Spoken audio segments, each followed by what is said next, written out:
Hi, my name's Natalie and I'm going to show you an adapted wedding dress made for a disabled bride called Janet Jones from South London.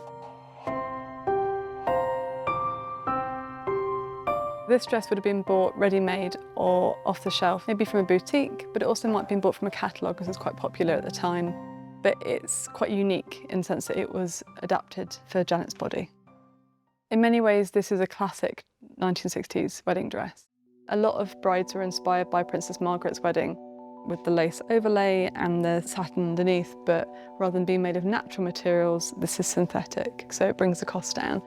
Many objects in our collection are haute couture or a designer or tailor-made, and it's really important for us to be able to show the everyday bride and reflect a more broad experience.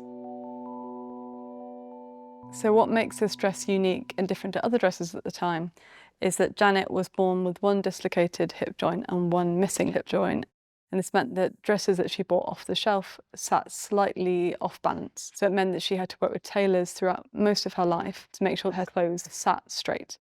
So when we were originally looking for signs of adaptation by Janet's tailor, we found some at the bottom of the skirt. There's some signs of where the original fabric has been folded and starched just at the bottom here, and the trimming has been pulled just underneath and then pinned and sewn just at the bottom. This shows obviously how sort of a lot of the extra fabric had to be pulled up just in the waistline here to adapt for the shorter panels that you'll see when we come around to the back of the dress, but also because of Janet's height as well. She was quite a short bride. You can really see Janet's personality come through with these bright and sparkly plastic flowers and this plastic trim that just runs across the front. She was a really bright and sparkly individual. You can tell this by talking to her daughters and reading about her life. She got a life-saving certificate in swimming, and she also was an award-winning ballroom dancer with her husband.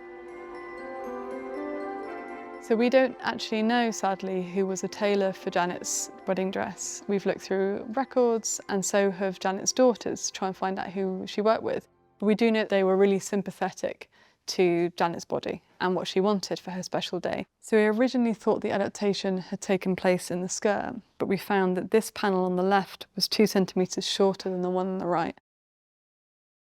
It's very subtle in that you wouldn't be able to see it from the back, and it still gives that really beautiful silhouette because it's obviously giving that brilliant curve that's so kind of important for the time. So from this back view, you can see this beautiful synthetic lace train that sort of sweeps out from the bottom here.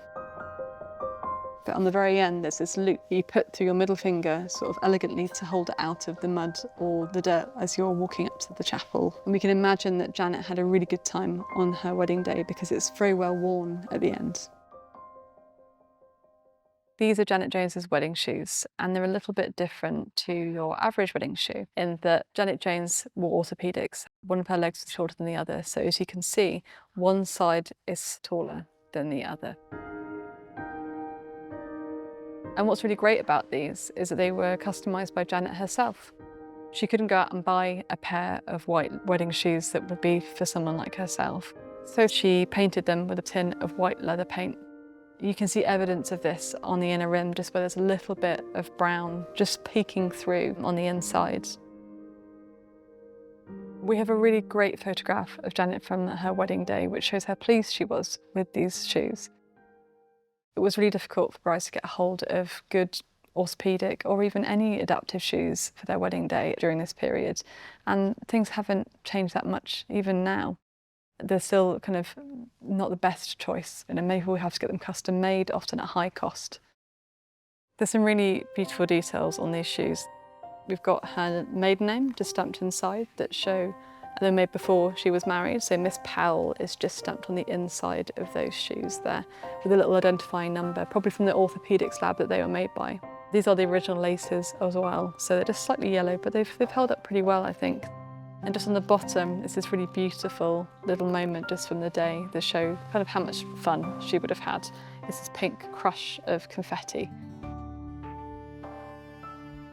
In our collection, we want to be able to represent as much about everyday life as possible, and that includes disabled history. And the really unique thing about this dress is that it was a collaboration between Janet and her tailor, particularly because at the time it wasn't so easy to buy adapted wear off of the shelf. You had to work with someone to make that possible.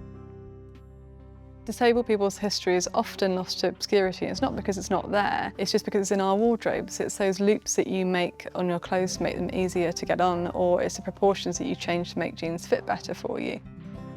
And so it's great to be able to tell Janet's story and to welcome more disabled narratives into the museum.